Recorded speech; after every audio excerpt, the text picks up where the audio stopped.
Welcome to smart Galaxy. আমি তোমাদের প্রিয় তুষার স্যার। আজকে তোমাদের আবারও দুপুর 1টার সময় অঙ্কের ক্লাস নিয়ে তোমাদের সামনে। স্টুডেন্টস, তোমাদের যে ক্লাসটা এর আগের দিন হলো সেটা হলো আমাদের গড়ের যে অঙ্কগুলো, সেই অঙ্কগুলো আমরা কভার করলাম। এবং আজকে আমরা যে পার্টটা কভার করব সেখানে আমরা গড়ের আরও 10খানা অঙ্ক কভার করব। আমরা দেখলাম যে আগের দিন অঙ্ক করতে গিয়ে যে সকল অ্যাডভান্স যে মেথডগুলো প্রয়োজন পরীক্ষার জন্য সেগুলো দিয়ে আমরা কভার করেছি। তো এখানেও আমরা সেটাই এবার কভার করতে চলেছি। আগের আমাদের যে জিকের ক্লাস, যেটা ডব্লিউবি কনস্টেবল এবং কেবি কনস্টেবলের জন্য চলছে, বা জেল পুলিশ বা আগামী যে কোনো এক্সামের জন্য, বা তোমাদের ম্যাথের class, reasoning class, English class, সম্পূর্ণ ক্লাসের ভিডিও লিঙ্ক তোমাদের প্লেলিস্ট ডিসক্রিপশন বক্সে অবশ্যই দেওয়া রয়েছে। তোমরা কিন্তু সেখানে পেয়ে যাবে। যদি রিজনিং এর প্লেলিস্টটা এই মুহূর্তে না পাও, তোমরা নেক্সট ভিডিও থেকে অবশ্যই পেয়ে যাবে, কোনো অসুবিধার ব্যাপার নেই, এবং প্রত্যেকটা ভিডিওর শেষেই তোমরা সেটা অবশ্যই পেয়ে যাবে।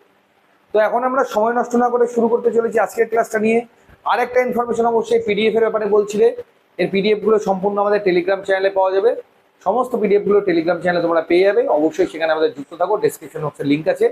আমাদের পেজে যুক্ত থাকার জন্য সেই ফেসবুক পেজ, সেখানেও বিভিন্ন ধরনের আপডেট বা যে সকল বিষয়গুলো সেগুলো আমরা প্রোভাইড করে থাকি। এবারও তোমরা যদি মনে করো আমাদেরকে ফলো করবে, সেখানকার লিঙ্কও তোমরা ডেসক্রিপশন বক্সে পেয়ে যাবে। কোচিং সংক্রান্ত যে সকল তথ্যগুলো, মানে স্মার্ট গ্যালাক্সি কোচিং সেন্টার, মানে আমাদের অফলাইন ব্রাঞ্চে ভর্তি হয়ে অথবা অনলাইন প্লেড ক্লাস যারা করতে চাইছো, এই নাম্বারে কন্ট্যাক্ট করবে। আমাদের ব্রাঞ্চের সমস্ত ইনফরমেশন পিডিএফ এর মধ্যে দেওয়া রয়েছে। বালুঘাট হেড অফিস আবাসিক, ছেলে মেয়ে হোস্টেল সবই রয়েছে, বাকিগুলো তোমাদের অনাবাসিক। সম্পূর্ণ ফ্যাসিলিটিস, কোথায় কোথায় কি কি ফ্যাসিলিটিস রয়েছে, কত টাকা তোমাদের পড়তে পারে আবাসিকের, তোমাদের কোন কোন সুবিধাগুলো আমাদের এখান থেকে পাবে, সবকিছু এখানে বিস্তারিত লেখা রয়েছে অফলাইন এবং অনলাইনের মধ্যে দিয়ে। অবশ্যই তোমরা সেটা এক নজরে দেখে নিও। আমরা এখন আলোচনা করব পাটিগণিতের যে আমাদের গড়ের চ্যাপ্টারটা, যেখান থেকে প্রত্যেকবার 2-3টে করে পরীক্ষার প্রশ্ন এসে থাকে, তার পরবর্তী ক্লাস নিয়ে। এবং আজকে যে আমরা প্রথম প্রশ্নটি আলোচনা করব সেটা কি আছে আমরা এক নজরে এবার দেখে নেব। ওকে, তো আমাদের যে প্রথম প্রশ্নটা আছে কি আছে একবার দেখে নাও। বলেছে 9 জন ছাত্র, তাদের শিক্ষকের গড় বয়স 16 বছর। প্রথম 4 শিক্ষার্থীর গড় বয়স 19 বছর এবং শেষ 5 শিক্ষার্থীর গড় বয়স 10 বছর। শিক্ষকের বয়স কত? আমরা এর আগের দিনে এই ধরনের অঙ্কটা করে দিয়েছিলাম, একদম ইজি অঙ্ক বলে দিয়েছিলাম যে 9 জন ছাত্রের যদি গড় বয়স 16 হয়, তাহলে আমাদের মোট বয়স কত হবে? 144 গুণ করলে আমরা বের করে নিতে পারবো। প্রথম 4 জন শিক্ষার্থী বলেছে, তো প্রথম 4 জন শিক্ষার্থীর গড় বয়স আছে 19 বছর। তার মানে 19 দুগুণ 38, 76 বছর। এবং শেষ 5 জন যে রয়েছে, শেষ 5 জনের বয়স রয়েছে 10 বছর করে গড়ে, মানে হলো 50 বছর। এই আমাদের টোটাল বয়স রয়েছে। এবার বলেছে যে প্রথম 4 শিক্ষার্থীর গড় বয়স এত, 9 জন ছাত্র এবং তাদের শিক্ষক। আচ্ছা, এবার আমার এখানে একটা ছোট্ট একটা যে বিষয়টা আমি স্কিপ করে গেছিলাম, দেখো 9 জন ছাত্র বলেছে ঠিকই, কিন্তু তার সঙ্গে তাদের শিক্ষকেরও আবার কথা বলেছে, তাই না? তাহলে শিক্ষকের যদি কথা বলে, তাহলে আরো একটা শিক্ষক যুক্ত হবে এখানে, তাই কি না? শিক্ষক একটা যুক্ত হবে, যারও গড় বয়স 16 বছর, অর্থাৎ 10 দিয়ে গুণ করলে আমার হয়ে যেত, অসুবিধার ব্যাপার নেই। তো 160 হবে আমার 9 জন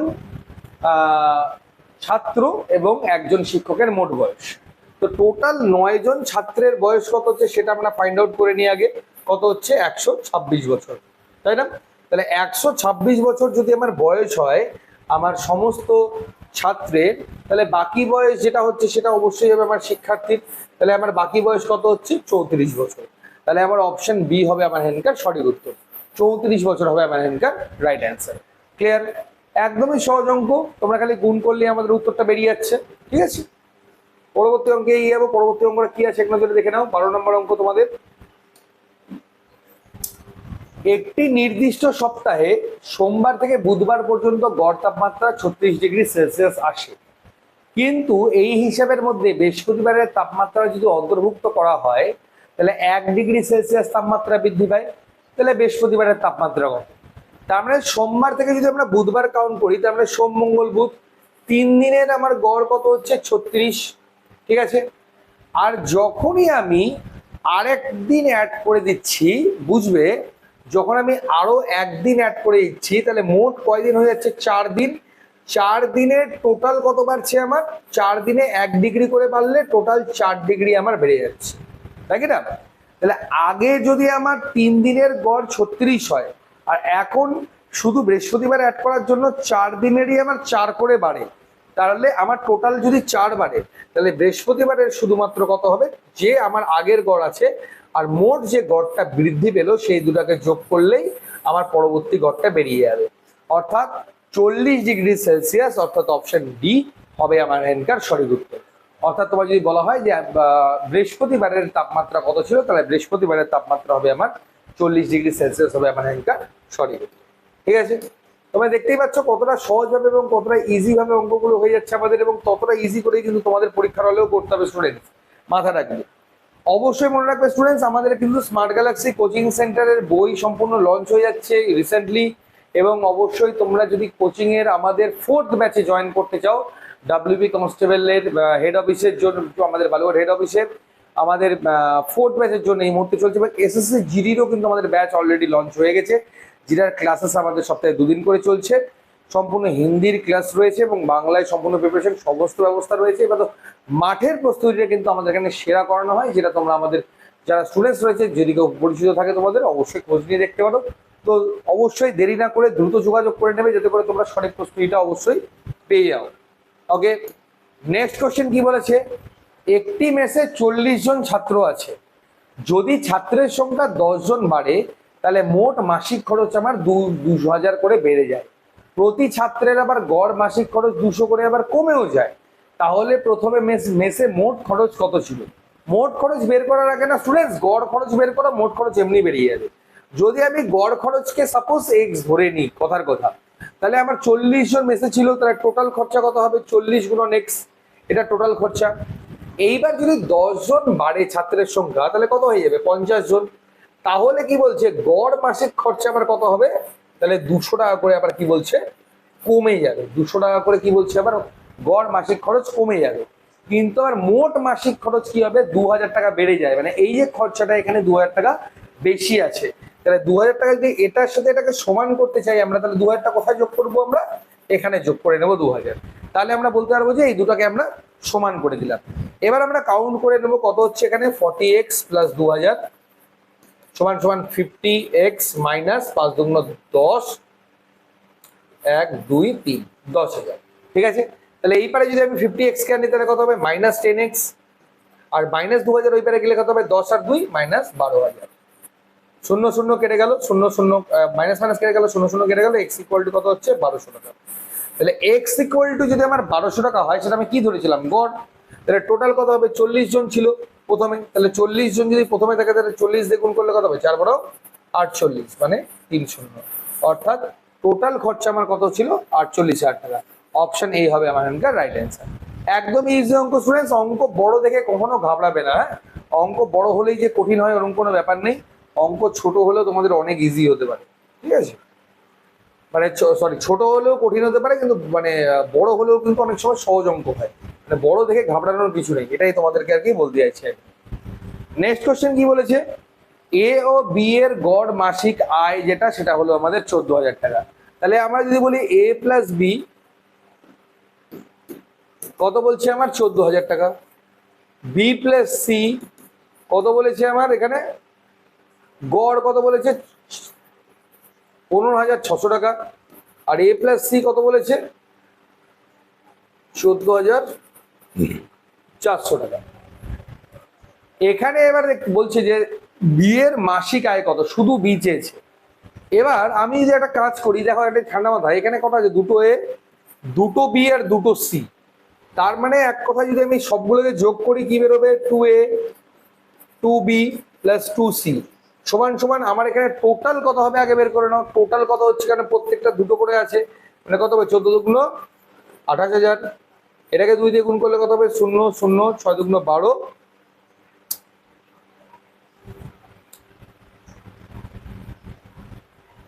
14,000 বলেছিল না? 15 30 1 31, ঠিকই আছে। হ্যাঁ, 31,200। এবং এখানে বিআরসির টোটাল কত হচ্ছে? 4 দুগুণ 8, 14 দুগুণ 28, এই টাকাটা। মানে আমার এখানে টোটাল কত হচ্ছে? 0 0, ঠিক আছে, 8 আর 2 10, ঠিক আছে, আর দেখলো 1 তোমার হলো 9 10 10 8 18, আয় থাকলো 1, তাহলে কত হচ্ছে 4 2 6 2 8, মানে 88,000 টাকা হচ্ছে টোটাল, দুটো এ দুটো বি আর দুটো সি মিলে। তাহলে এখান থেকে যদি 2 কমন নিয়ে নিই, তাহলে একটা এ একটা বি একটা সি পড়ে থাকবে, সমান সমান কত হচ্ছে 88,000 টাকা। 2 দিয়ে কাটলে কত হবে আমার এখানে 44,000 টাকা। মানে এক কথায় একটা এ একটা বি এবং একটা সি মিলে মোট কত খরচ হচ্ছে আমার 44,000 টাকা। এইবার আমি কি বের করব, বি বের করব। বি বের করতে গেলে কি করব, এবিসি থেকে যদি এ আর সি টাকে বাদ দিয়ে দিই, তাহলে আমার অটোমেটিক্যালি কি বেরিয়ে যাবে, বি বেরিয়ে যাবে। এবিসি কত হচ্ছে আমার 44,000 টাকা, আর এ আর সি মিলে টোটাল কত ছিল 28,800 টাকা। তাহলে শুধু বি কত হচ্ছে 0 0 2 9 কত হলে 5 1, 15,200 টাকা। অর্থাৎ অপশন সি হলো আমার এখানকার সঠিক উত্তর। 15,200 টাকা হচ্ছে আমার এখানকার রাইট অ্যান্সার।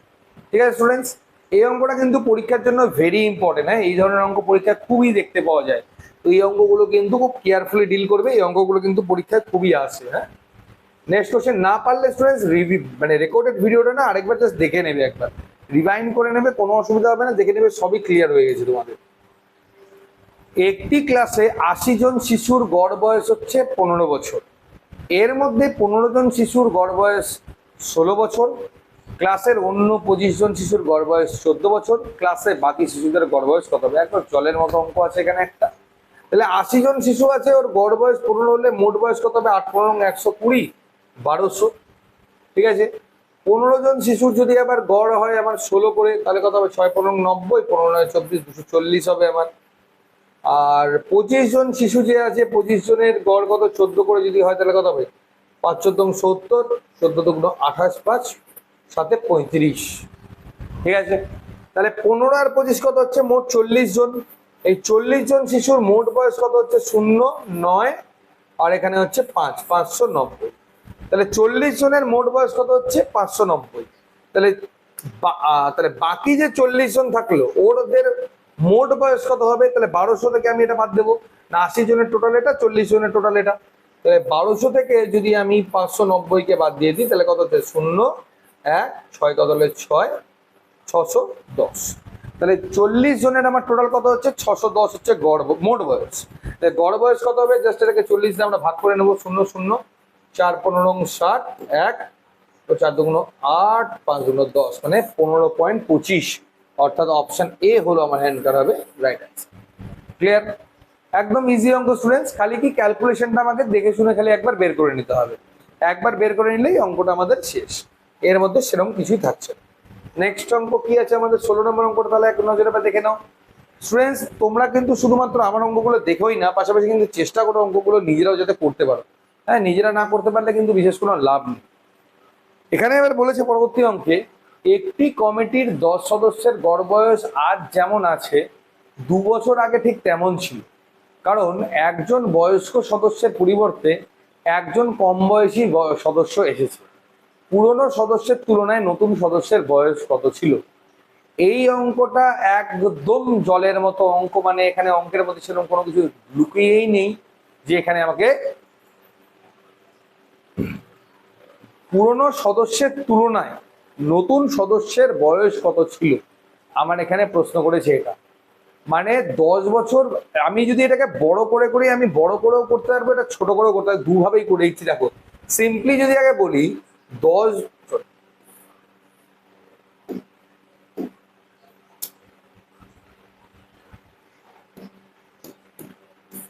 জন ছিল, 10 জনের যদি আমার গড়, কথার কথা আমার এক্স হয়, ঠিক আছে, মানে এখন 10 জন সদস্য ছিল, আগে তো 10 জন ছিল না স্টুডেন্ট। আগে কজন? সরি, এখন 10 জন আছে, আগেও 10 জন ছিল। ঠিক আছে, কিন্তু সেই গল্পটা ছিল কতদিন আগের? আবার সেই গল্পটা ছিল আমার আবার 2 বছর আগে, তাই না? 2 বছর আগে কিন্তু সেই লোকটা পরিবর্তন হয়ে গেছে। এবং 2 বছর আগেও যা ছিল, মানে 2 বছরে কত কমার কথা ছিল স্টুডেন্টস? যদি আমার 2 বছরে 10 জনের যদি কমে, ঠান্ডা মাথায় বুঝবে, 2 বছরে যদি 10 জনের কমে যায়, তাহলে সেখানে আমার কত হবে?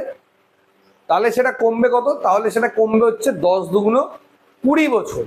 20 বছর কিন্তু কমে যাবে। 10 জনের যদি কমে যায়, তাহলে কত কমবে? 10 বছরে 20 বছর কিন্তু কমে যাবে।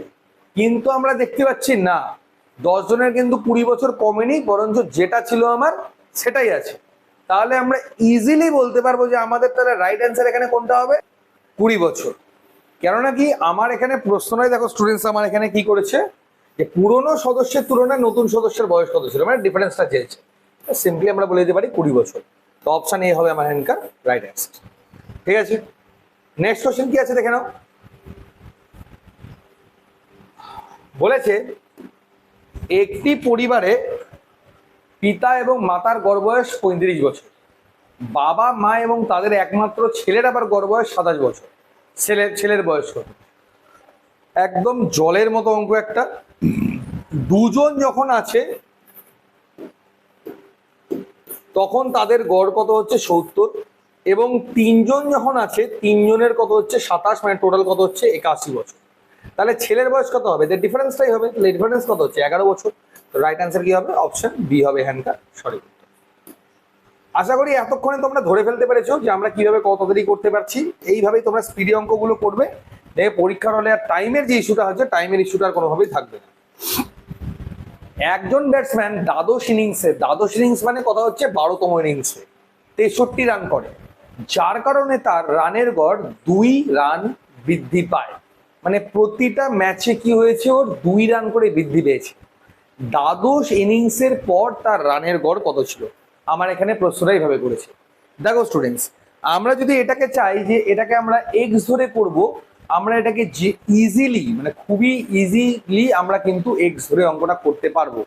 কিন্তু আমাদের এটা যদি সবসময় এক্স ধরে অঙ্ক করি না, তাহলে কিন্তু আর অঙ্ক সবসময় মানে অত তাড়াতাড়ি করা পসিবল হবে না।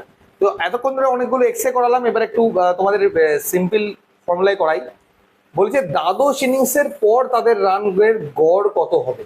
যদি স্টুডেন্টস এই ধরনের প্রশ্ন থাকে, তাহলে তোমরা ইজিলি অঙ্কটা কি করবে আমি তোমাদেরকে বলে দিচ্ছি। তোমার এখানে কততম ইনিংস হয়েছে? দ্বাদশ ইনিংস আমাদের খেলা হয়েছে, তাই না? দ্বাদশ ইনিংস বলতে আমি তোমাদের কি বললাম, কেবলই 12তম ইনিংস তোমাদের খেলা হয়েছে। তাহলে 12তম ইনিংস যদি তোমাদের খেলা হয়, তাহলে তোমরা হিসাবটা করবে তার আগের ম্যাচ পর্যন্ত।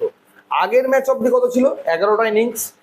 এবং এই 12 নম্বর ইনিংসে তো 2 রান বেড়েছেই বটে, এটা তো কোনো ভুল নেই।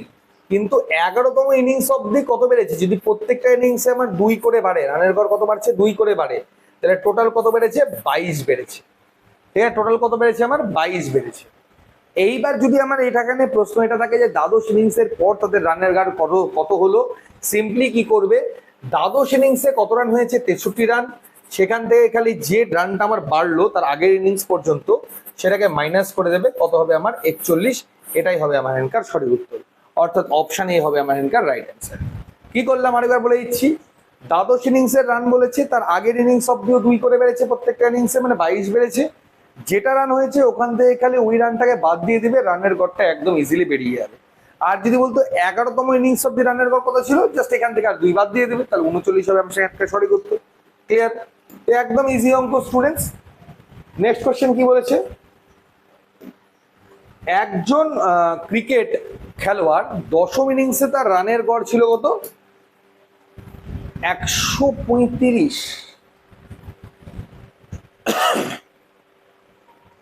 অঙ্কটা কোথাও ভুল আছে স্টুডেন্টস, এই অঙ্কটাকে আমরা, না এটা তো মিলবেই না, এখানে কোনো একটা ভুল, এই ডিজিটে কোথাও গন্ডগোল আছে। ঠিক আছে, এই কোশ্চেনটা আমি রাখলাম, এটা আজকে আর সলভ করাচ্ছি না। তো একবার ওকে ওয়েট আমি একবার দেখে নিই।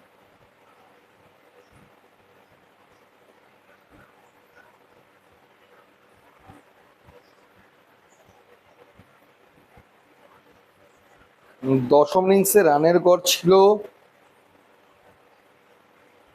35, যদি ধরি তাহলে কত হচ্ছে আমার? 11তম ইনিংসে 108 রান করে, সে কারণে রানের গড় কত বৃদ্ধি পেয়েছে? 6 বৃদ্ধি পেয়েছে। তো তাহলে এখন তার রানের গড়ের হিসাব কত? আচ্ছা, 10-এ 6 বাড়লে 60 যদি আমরা ইয়ে থেকে বাদ দিই, তোমাদের 108 60, হ্যাঁ ঠিক আছে। আচ্ছা এখানে 135টা ভুল আছে। আচ্ছা অঙ্কটা ঠিকই আছে, অঙ্কটা 135 না ধরে করা হবে, করেছি। দাও এখানে 135টা ধরারই দরকার নেই, ওটা বাদ দাও। ঠিক আছে, আমি আগের ফর্মুলাতেই করে দিচ্ছি অঙ্কটা, আগের ফর্মুলাতে করালেই অবশ্যই হয়ে যাবে, অসুবিধার কোনো ব্যাপার নেই। দেখো বলেছে কি একজন ক্রিকেট খেলোয়াড়ের দশম ইনিংসের গড় ছিল 135, সেটাকে বাদ দাও, আমি সিম্পলি হিসাব করছি। আমি এখান থেকে ধরছি 11তম ইনিংসে সে রান করেছিল কত, 108 রান করেছিল, এবং সে কারণে তার রানের গড় কত বৃদ্ধি পেয়েছে, 6 বৃদ্ধি পেয়েছে। তো আমরা আগের অঙ্কটাতে কি বললাম, যে ইনিংসে রান হলো তার আগের ইনিংস অব্দি ধরবো, তারপরে 10টা ইনিংসে তার টোটাল কত বেড়েছে, 60 বেড়েছে, ঠিক আছে।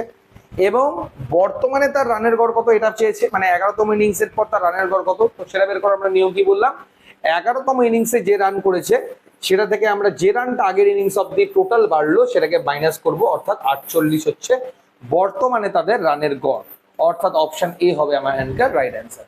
ওখানে আমার ফার্স্ট লাইনটা ধরার কোনো দরকারই নেই, জাস্ট তোমরা সেকেন্ড লাইন এবং সেকেন্ড লাইন যে আছে আগের যে ফর্মুলাটা বললাম ওই ফর্মুলা ধরে করো, তোমাদের উত্তরটা এমনি এখানে বেরিয়ে আসবে, ঠিক আছে। ওকে,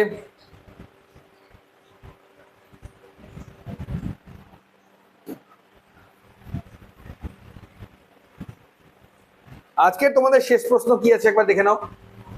একটি ক্রিকেট ম্যাচে প্রথম 10 ওভারের রান রেট ছিল মাত্র 3.2, মানে 10 ওভার যখন ওরা খেলছে 10 ওভারে ছিল 3.2, মানে মোটের উপরে 32 ছিল তো তাদের টোটাল রান। ক্লিয়ার? 282 রানের লক্ষ্যমাত্রা পূরণ করতে বাকি 40 ওভারের নেট রান রেট কত হবে? তাহলে কেবল ওরা 10 ওভারে 32 করছে, তাহলে বাকি রান কত আছে, 282 থেকে 32 বাদ দিয়ে দাও, 0.52, 250 রান এখনো বাকি আছে। এই 250 রান করতে গেলে ওকে কত ওভারে করতে হবে, 40 ওভারে করতে হবে। তাহলে প্রতি ওভারে কত করে রান লাগবে ওর, 4 6 24, 1 4 2 8 10, মানে 6.25, অর্থাৎ অপশন এ হবে আমার অ্যান্সার, রাইট। ঠিক আছে, তো স্টুডেন্টস আমাদের যে আজকের যে অঙ্কগুলো ছিল, আজকের অঙ্কগুলো ছিল আমাদের এইগুলোই, যেগুলো তোমাদের জেনারেলি পরীক্ষায় এসে থাকে এবং প্রিভিয়াস ইয়ার কোশ্চেন বা যে সকল ইম্পর্টেন্ট টপিক যেগুলো আসতে পারে সেখান থেকে কালেক্ট করা। তো আশা করি আমি যে সকল শর্টকাট বা ব্রড যেভাবেই আমি করালাম, আশা করি তোমাদের কাছে যথেষ্টভাবে ক্লিয়ার হয়ে গেছে। তো ক্লিয়ার হয়ে গেলে খালি একটাই রিকোয়েস্ট তোমাদের কাছে, ফটাফট তোমরা ফেসবুক, হোয়াটসঅ্যাপ যেখানে যেখানে যুক্ত আছে যে সকল এডুকেশনাল প্ল্যাটফর্মে কাইন্ডলি শেয়ার করো, নতুন হলে অবশ্যই সাবস্ক্রাইব করে নিও, এবং তোমাদের মন্তব্য আমার কাছে কিন্তু ভীষণই ভ্যালুয়েবল, সেটা কিন্তু দিতে ভুলো না। আবারও দেখা হচ্ছে তোমাদের এরপরে সন্ধ্যে 6টায় জাকির স্যারের সাথে, তারপরে আমার সাথে আবার রাত্রিবেলা 8টার সময়। তো ক্লাসগুলো কন্টিনিউ রাখো স্টুডেন্টস, তোমাদের কিন্তু সেগুলো কিন্তু পরীক্ষার জন্য ভীষণই হেল্পফুল হবে। ওকে, আজকের মতো ধন্যবাদ।